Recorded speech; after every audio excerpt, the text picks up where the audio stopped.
오늘 우리에게 주시는 하나님의 말씀은 신약성경 요한복음 14장 16절에서 18절까지의 말씀입니다.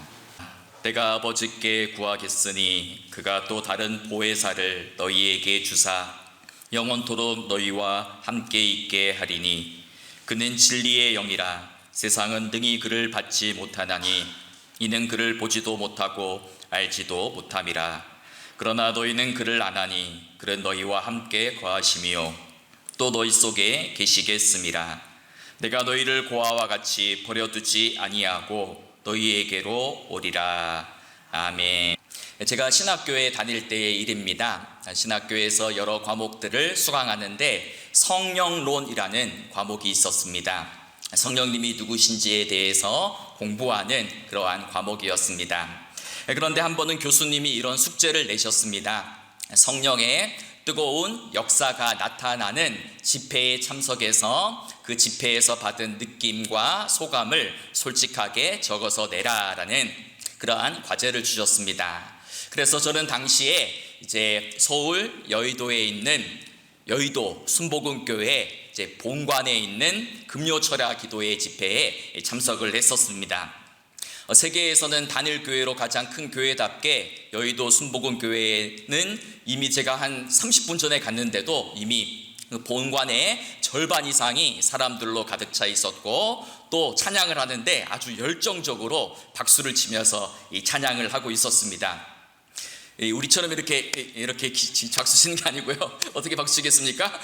이렇게 박수 치면서 이렇게 박수 치는 사람도 있고, 다양하게 아주 열정적으로 찬양을 부르고 있었습니다. 그리고 이제 설교가 끝나고 이제 본격적인 이제 기도의 시간이 시작되었는데, 막 여기저기서 막 방언으로 울부짖으면서 기도하는 사람들의 그 소리가 본관을 가득 메웠습니다.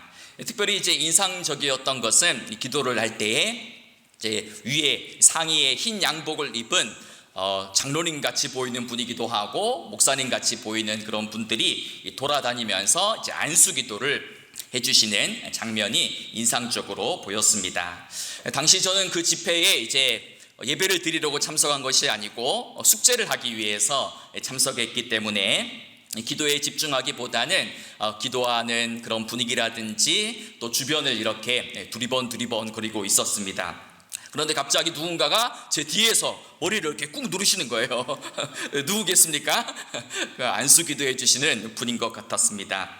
그분은 제가 예배 집회에 참석해서 이제 기도는 안 하고 사람들 기도하는 것만 이렇게 힐끔거리면서 구경하고 있으니까 아마 또 이제 안타까운 마음에 오셔가지고 이렇게 안수 기도를 해주셨습니다. 그런데 그냥 기도해 주신 것이 아니고 이제 얼마나 뜨겁게 이제 기도해 주시는지, 그분이 이제 기도할 때마다 침이 제 뒤에 목 뒤로 이제 튀는 것이 막 이제 느껴졌어요. 그리고 이제 머리에 이제 안수를 하는데 그냥 이렇게 살짝 올리고 안수한 것이 아니고 꽉 눌러가지고 꽉꽉 누르면서 기도할 때마다 주여 주여 할 때마다 누르는 거예요. 그래서 제가 이제 이렇게 막 이렇게 흔들거리면서 일어서 가지고 이제 살살 눌러달라고 말할 수도 없고, 그래서 억지로 이제 그 시간만이 이제 빨리 끝나기를 기다렸던 경험이 있습니다. 그분은 이제 방언으로 기도를 해주시기 때문에 제가 무슨 기도의 내용인지는 몰랐어요. 그런데 이제 방언으로 기도해도 이제 간간히 한국말이 들려요. 한국말이 뭐냐면 성령 받으라, 성령 세례 받으라, 성령 받아서 방언이 터져라, 이런 내용으로 이제 기도해 주시는 것을 들었습니다. 저는 지금도 그분이 생판 모르는 저를 위해서 그렇게 뜨겁게 간절하게 기도해 주신 것에 대해서 굉장히 고맙게 생각하고 있습니다. 하지만 이제 그날 밤새도록 순복음교회 이제 철야 기도회 집회에 참석하면서 느낀 것은 이 오순절식의 성령 이해가 또 굉장히 이제 단편적이고 평양적이구나라는 것을 느꼈습니다. 이제 한국의 많은 성도님들이 성령님을 이해할 때 어떻게 이해를 합니까? 보통 자신의 주관적인 경험이나 체험에 근거해서 성령님을 이해합니다. 성경 말씀을 펼쳐서 성경 말씀 속에 나오는 성령님에 대한 객관적인 이해가 아니라 주관적인 체험이나 경험을 먼저 하고 그 체험을 바탕으로 성경을 바라보며 해석하려는 경향이 있습니다.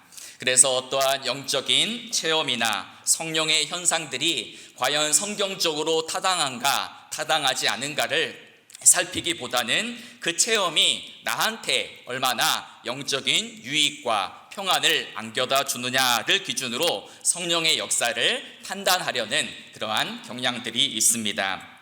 성령에 관한 가장 흔한 오해 중에 하나는 성령을 삼위 하나님의 인격적인 존재가 아니라 어떤 에너지나 기운이나 어떤 능력이나 물질적인 것으로 여기는 것입니다. 하지만 성령님은 누가 여기저기 던져서 주고받을 수 있는 것도 아니고 우리의 몸을 들어왔다가 나갔다 하시는 분도 아닙니다. 우리가 큰 죄를 지으면 성령님께서 나를 떠나 계시고, 또 내가 또 교회에 나와서 열심히 기도하면 성령님께서 다시 내 안에 들어오시고, 이런 식으로 성령님을 이해해서는 안 됩니다. 방언이나 신유나 어떤 특정한 기적이 나타나는 현상을 가리켜서 성령님의 역사라고 동일시 여겨서도 안 됩니다. 방언하는 것만을 성령 세례의 증거라고 단정해서 이야기해서도 안 되는 것입니다. 그렇다면 성령님은 어떤 분이십니까? 우리가 지난주에 성령님을 어떤 분이라고 배웠습니까? 진리의 영이신 성령님에 관하여 말씀드렸습니다. 성령님은 진리이신 예수 그리스도를 드러내시는 분이시고, 성령님은 진리 대신 예수 그리스도께로 우리를 인도하시는 분이시고, 또한 진리이신 예수님의 얼굴과 영광을 드러내시고 나타내시는 분이 바로 성령님이다라고 말씀드렸습니다. 거룩한 수줍음을 가지신 성령님은 항상 자신을 드러내지 않고 자신은 감추시고 오직 예수님의 얼굴과 영광만을 드러내시는 인격적인 하나님이십니다. 오늘 본문 16절에서 예수님은 성령님을 이렇게 소개하십니다. 내가 아버지께 구하겠으니 그가 또 다른 보혜사를 너희에게 주사 영원토록 너희와 함께 있게 하리니 라고 말씀하십니다. 예수님은 이제 곧 세상을 떠나시지만 또 다른 보혜사를 보내주겠다라고 말씀하십니다. 여러분, 여기서 보혜사가 무엇입니까? 보혜사라는 단어가 한자어로 이루어져 있기 때문에 조금 낯설고 생소하게 느껴집니다. 보자라는 것은 지킬 보, 해라는 것은 은혜해, 사라는 것은 스승사자를 씁니다. 즉 보혜사라는 말은 우리를 보호하시고 우리에게 은혜를 베푸시며 우리에게 말씀을 가르쳐 주시는 분이 바로 보혜사이신 성령님이시다라는 뜻이지요. 이것을 원문으로, 헬라어 원문으로는 이제 파라클레토스라고 부릅니다. 파라클레토스라는 단어는 두 단어의 합성어인데요. 파라라는 단어, 옆에 곁에 있다라는 단어와 클레오, 부름받다라는 단어의 합성어입니다. 즉 이 두 단어를 합치면 파라클레토스라는 것은 돕기 위해서 곁으로 부름받은 자다라는 그러한 뜻입니다. 이 말은 원래 이제 고대 법정에서 사용하던 용어였습니다. 고대 그리스의 법정에서 피고인이 스스로를 변호할 수 없을 때에 곁에 서서 곁으로 다가와서 그를 변호해 주는 사람이 바로 파라클레토스라는 것입니다. 이 파라클레토스라는 단어 속에는 굉장히 다양한 의미가 들어 있습니다. 그래서 이 영어 성경 번역을 보면 굉장히 다양하게 번역을 하는데, 성령님을 가리켜서 변호자다, 중보자다, 돕는 자다, 위로자다, 상담자다라고 이렇게 다양한 언어로 번역을 합니다. 이러한 표현 속에서 우리는 성령님의 사역이 얼마나 풍성한지를 발견할 수 있는 것입니다. 그런데 지금 예수님은 보혜사를 가리켜서 뭐라고 이야기하십니까? 또 다른 보혜사를 너희에게 주겠다라고 말씀하십니다. 또 다른이라는 말은 뭡니까? 이미 보혜사가 있는데 또 다른 보혜사를 주시겠다라는 말씀입니다. 그렇다면 이미 있는 보혜사는 누구겠습니까? 요한 1서 2장 1절에 보면 이렇게 이야기하죠. 나의 자녀들아, 내가 이것을 너희에게 쓰면 너희로 죄를 범하지 않게 하려 함이라. 만일 누가 죄를 범하여도 아버지 앞에서 우리에게 대언자가 있으니 곧 의로우신 예수 그리스도시라라고 말씀하고 있습니다. 여기서 바로 대언자로 번역된 단어가 바로 파라클레토스, 성령님이라는 단어와 동일합니다. 즉 우리가 죄를 지으면 하나님 아버지 앞에서 우리를 변호해 주시는 분이 계신데, 그분이 누구냐? 그분이 바로 성자 예수 그리스도이십니다. 예수님이 바로 보혜사라는 뜻입니다. 우리와 함께 하시며 우리를 도우시고, 또 우리가 범죄할 때마다 우리를 변호해 주시고, 심지어는 우리 죄의 문제를 모두 다 해결해 주신 분이 바로 예수님이십니다. 예수님이 바로 첫 번째 보혜사가 되시는 것입니다. 그런데 첫 번째 보혜사이신 예수님 다음으로 또 다른 보혜사이신 성령님이 오실 것이다 라고 말씀하고 있지요. 여기서 이제 또 다르리란 말은 완전히 다르다라는 말이 아니고, 원문으로 보면 질적으로는 똑같은 또 다른 분이다라는 그러한 의미입니다. 즉 성령님은 예수님과 동격이신 분으로 우리 곁에 다가오셔서 우리를 도우시고, 우리를 위로하시고, 우리를 변호하시고 인도하시는 하나님이시다라는 것입니다. 예수님께서는 이 땅에 육체로 오셨기 때문에 3년 동안 시간과 공간에 제한을 받으며 활동하실 수밖에 없었습니다. 하지만 성령님은 그렇지 않죠. 성령님은 예수 그리스도의 영으로 시공간의 제약을 받지 않으시고 날마다 우리 곁에 계시고 우리 안에 계시면서 영원토록 우리와 함께 하시는 분이 바로 보혜사이신 성령 하나님이시다라는 것입니다. 그렇다면 여러분, 우리 곁에 계신, 또 우리 안에 계신, 우리를 영원히 떠나지 않고 우리와 함께 하시는 보혜사 성령님이 구체적으로 하시는 일은 무엇이겠습니까? 오늘 본문 18절을 보시면 예수님께서 이렇게 말씀하시지요. 내가 너희를 고아와 같이 버려두지 아니하고 너희에게로 오리라 말씀합니다. 예수님이 하시는 말씀이에요. 그래서 이 말씀은 어떤 뜻이겠습니까? 지금은 예수님께서 세상을 떠나시지만 곧 다시 오실 것이다 라는 재림의 약속을 가리킵니다. 그런데 이 말씀을 이제 문맥적으로 읽으면 이 말씀의 뜻은 예수님께서 제자들을 고아처럼 홀로 버려두지 않으시고 성령님을 보내셔서 성령님의 임재 가운데 너희와 함께 하겠다라는 그러한 의미가 됩니다. 예수님이 세상을 떠나며 성부 하나님께로 갈지라도 제자들은 결코 고아와 같이 버림받지 않는다라는 것입니다. 고아가 누굽니까? 부모님 없이 부모님을 잃고 홀로 남겨진 아이죠. 의지할 곳도 없고 누군가의 보호와 관심도 받을 수 없고 혼자서 세상 풍파 속에 홀로 힘겹게 살아갈 수밖에 없는 존재가 고아입니다. 제자들은 이제 예수님을 떠나면 이제 우리는 고아처럼 홀로 남겨지겠구나라고 생각하고 있었습니다. 하지만 예수님은 그들을 결코 고아처럼 홀로 버려두지 아니하시고 또 다른 보혜사이신, 또 다른 보호자이신, 또 다른 인도자이신 성령님을 보내셔서 그들과 함께 계시고 그들을 보호하시고 위로하실 것을 약속해 주고 계시는 것입니다. 여러분, 우리도 인생을 살다 보면 때때로 나는 고아가 아닌데 마치 고아와 같은 마음을 느낄 때가 많이 있습니다. 감당할 수 없는 고난이 내 삶에 찾아올 때, 몸과 마음이 지치고 아프고 힘들 때에, 사는 것이 힘겹고 버겁게 느껴질 때, 아무도 내 마음과 눈물을 몰라줄 때 문득문득 외로움과 상실감에 휩싸여서 마음이 무너져 내리는 경험들을 종종 하셨을 것입니다. 엊그제 통계에 보니까 우리 한국에 나 홀로 살아가는 가구 1인 가구 수가 무려 800만 명이 넘는다라고 하죠. 전체 가구 수의 3분의 1 이상이 혼자서 이제 생활하며 혼자서 살아가는 것입니다.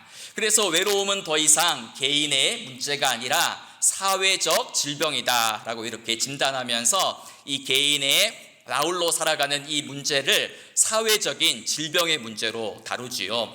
그래서 벌써 2018년도에 이제 영국에서는 부서에 이제 외로움 부서라는 것을 신설했습니다. 외로움 부서를 신설해서 고독사로 혼자 죽는 사람이 없도록 사회 구조적인 문제로 이러한 고독과 외로움의 문제를 다룬다라는 것이죠. 여러분 또 이런 얘기를 들어보셨을 것입니다. 가끔 살아가다가 아유 오늘 참 외롭구나, 나 혼자구나 라는 생각을 하면 몸에 굉장히 해로운데 하루에 담배 15개 피를 피우는 것과 같은 그러한 나쁜 호르몬이 우리 안에 발생하고 면역력이 떨어진다라고 이렇게 이야기를 합니다. 여러분 이러한 외로움과 고독의 시대를 살아가면서 우리가 꼭 기억해야 될 것이 있다면 우리는 결코 혼자 있지 않다라는 사실입니다. 우리는 고아처럼 버림받은 이들이 아니고 우리에게는 보혜사 성령님이 우리 곁에 계시고 우리 안에 계셔서 우리를 돌보시고 보호하시고 인도하시고 위로하시고 내 말을 들으시고 내 삶을 인도해 나가심을 항상 기억해야 합니다. 성령님은 우리의 아픔과 슬픔이시고 날마다 우리를 지키시고 보호하시며 날마다 우리와 동행하시며 결코 우리를 떠나지 않으시는 영원히 우리와 함께 하시는 하나님이심을 기억하는 우리 모두가 되기를 소망합니다. 예전에 책에서 이런 이야기를 읽은 적이 있습니다. 스코틀랜드의 한 시골 마을에 나이가 들어 이제 병상에 누워서 지내는 권사님이 있었습니다. 어느 날 새로 부임한 목사님이 그 집에 찾아가서 신방을 했는데 침대 옆에 방금 누가 다녀간 것처럼 빈 의자가 하나 있더랍니다. 그래서 목사님이 물었습니다. 권사님 혹시 누가 다녀가셨습니까? 하니까 아니요 아무도 다녀가지 않았습니다. 이제는 나이가 들고 병에 걸려서 친구들도 다 세상을 떠나고 우리 집에 찾아오는 사람은 아무도 없습니다. 그러면 여기 있는 방금 누가 다녀간 듯한 이 의자는 누구의 것입니까? 라고 물었습니다. 그러자 권사님이 이런 이야기를 들려주었다라고 합니다. 저는 젊은 시절부터 예수님을 믿고 기도할 때마다 항상 무릎을 꿇고 간절히 기도했는데 이제는 나이가 들어서 관절도 아프고 무릎을 구부릴 수도 없습니다. 예전에는 통성으로 뜨겁게 기도했는데 이제는 나이가 들어 몸이 아프고 육체가 쇠약해지니 정신도 흐려지고 기도를 해도 기도가 집중해서 되지도 않습니다. 예전에는 친구들도 우리 집을 많이 찾아왔는데 이제는 1년이 다 가도록 우리 집을 찾아오는 사람도 거의 없습니다. 그래서 너무나 외로워서 나는 침대 옆에 빈 의자를 하나 두고서 그 자리에 항상 예수님이 앉아 계시다라고 생각하기 시작했습니다.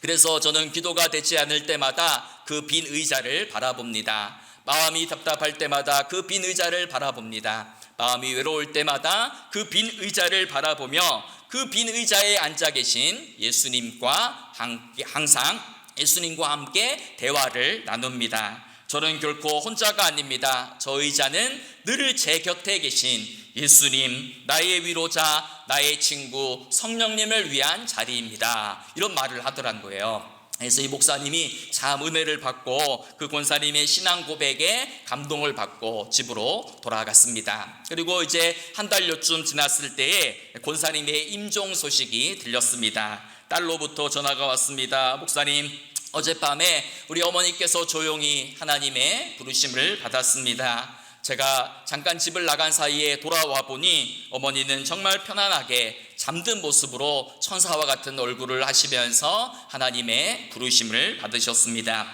그런데 이상한 것은 어머니의 그 한 손이 침대 옆 빈 의자 위에 올려져 있었습니다. 마치 마지막까지 누군가의 손을 꼭 붙잡고 계셨던 것처럼요 라는 말을 했다라는 이야기입니다. 여러분, 권사님에게는 그 빈 의자가 단순한 가구가 아니었습니다. 그 자리는 위로자 되시는 성령님을 위한 자리였습니다. 기도할 힘조차 없을 때, 무릎 꿇을 힘조차 없을 때, 기도조차 나오지 않을 때에 성령님은 여전히 우리 곁에 우리와 함께 하고 계십니다. 말없이 우리의 손을 붙잡아 주시고 함께 울며 함께 아파해 주시고 함께 기도해 주시는 분이 바로 성령님이십니다. 여러분, 우리가 살다가 나 혼자다 라고 그렇게 생각이 들 때마다 보혜사 성령님이 나와 항상 함께하고 있구나, 내 안에 함께하고 계시구나, 내 옆에 함께하고 계시구나, 내 뒤에 함께하고 계시구나, 그것을 항상 기억하시기를 바랍니다. 여러분, 성령님이라는 단어가 번역하기가, 파라클레토스라는 단어가 번역하기가 굉장히 어렵습니다. 그래서 우리말로도 이 파라클레토스의 다양한 의미들을 어떻게 담을까 하다가 보혜사로 번역을 했죠. 그런데 이 보혜사라는 단어를 필리핀 남부에 있는 어느 부족은 이렇게 번역했다라고 합니다. 계속 옆에 서서 같이 걸어가시는 분이 바로 성령님이십니다. 고백했다라는 거죠. 나와 항상 길을 걸어가며 나의 길과 걸음을 인도해 주시는 분이 성령님이시다라는 고백입니다. 멕시코에 사는 인디언들은 보혜사를 이렇게 고백했다고 합니다. 우리 영혼에, 내 영혼에 따스함을 주시는 분이십니다 라고 성령님을 번역했다라는 것이지요. 성령님은 불길같이, 불같이 뜨겁게 임하기도 하시지만 동시에 우리를 부드럽게 안아주시고 우리를 어루만져 주시고 우리를 또 보듬어 주시는 그러한 따스한 성령님이시라는 고백입니다. 그리고 아프리카에 사오는 빠올리라는 족은 보혜사를 이렇게 고백했다고 합니다. 생각을 꽉 동여 매시는 이시다. 근심과 걱정으로 어지러운 우리의 마음을 하나님의 생각으로 꽉 동여 매시고 붙잡는 분이 바로 성령님이시다라는 그런 고백입니다. 여러분은 여러분의 삶의 자리에서 성령님을 어떤 분으로 고백하고 계십니까? 성령님은 우리의 슬픔과 우리의 아픔에 공감하시고 우리의 눈물을 아시고 내 마음의 상처를 아시고 내 눈에서 모든 눈물을 닦아주시는 우리 영혼에 참된 소망과 평안을 주시는 분이 성령님이십니다. 오늘 이 요한복음 14장 16절에서 18절 말씀을 읽다가 은혜를 받아서 작사한 찬송가가 있지요. 우리가 잘 아는 허버트 퍼펌이라는 목사님이 1922년에 지은 내가 매일 기쁘게 라는 그러한 찬송입니다. 3절 가사가 이렇습니다. 나와 동행하시고 모든 염려하시니 나는 숲의 새와 같이 기쁘다. 내가 기쁜 마음으로 주의 뜻을 행함은 주의 영이 함께 함이라.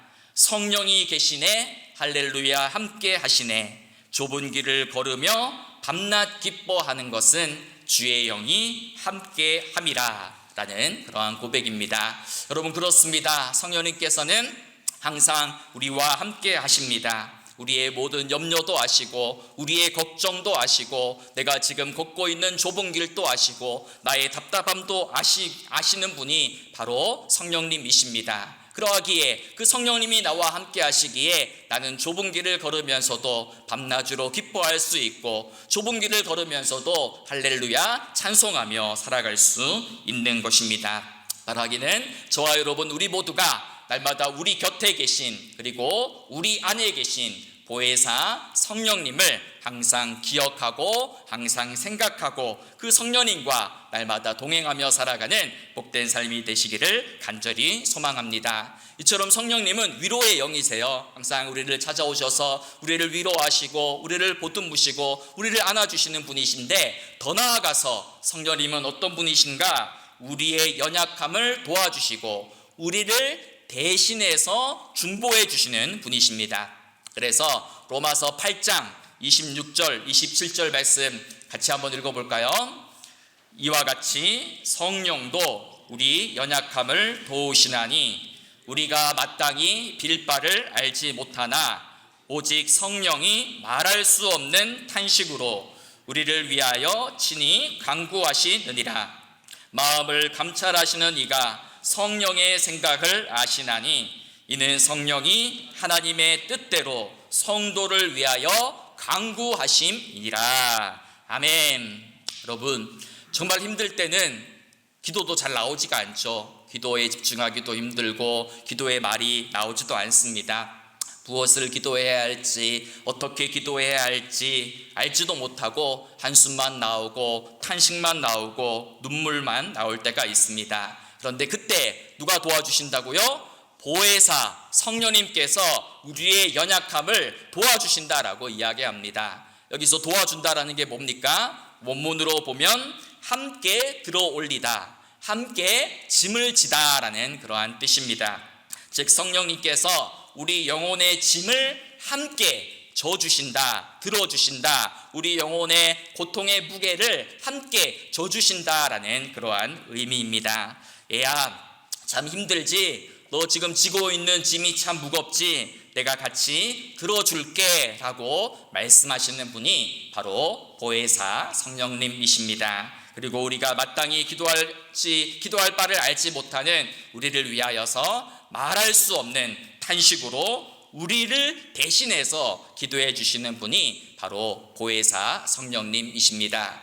그래서 우리가 예전에 종종 마음이 힘들고 지칠 때마다 종종 불렀던 복음성가가 있잖아요. 당신이 지쳐서 기도할 수 없고 눈물이 빗물처럼 흘러내릴 때 주님은 아시네 당신의 약함을 사랑으로 돌봐주시네. 누군가 널 위하여 누군가 기도하네. 내가 홀로 외로워서 마음이 무너질 때 누군가 널 위해 기도하네. 여러분, 이 찬양의 가사처럼 성령 하나님께서 우리를 위하여 기도하고 계심을 기억하시기 바랍니다. 기도가 나오지 않을 때, 기도할 힘조차 없을 때에, 마음이 무너져 내릴 때, 갈 바를 알지 못할 때에 성령님은 우리의 눈물을 아시고 우리의 한숨을 아시고 우리의 모든 것을 다 아시며 우리 곁에서 우리를 도우시고 우리 안에서 우리를 도우시는 분이십니다.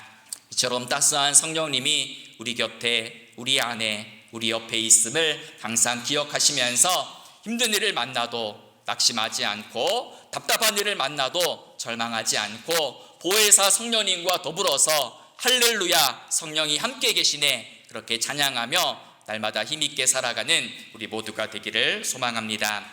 여러분, 보혜사 성령님이 지금 우리와 항상 함께 하고 계십니다. 우리 안에 계시고 우리 옆에 계십니다. 그 성령님의 지배와 통치를 받으며 우리는 하루하루를 살아가야 됩니다. 그런데 성령 충만함이라는 것은 보혜사 성령님과 나 혼자만 동행하는 삶이 아닙니다.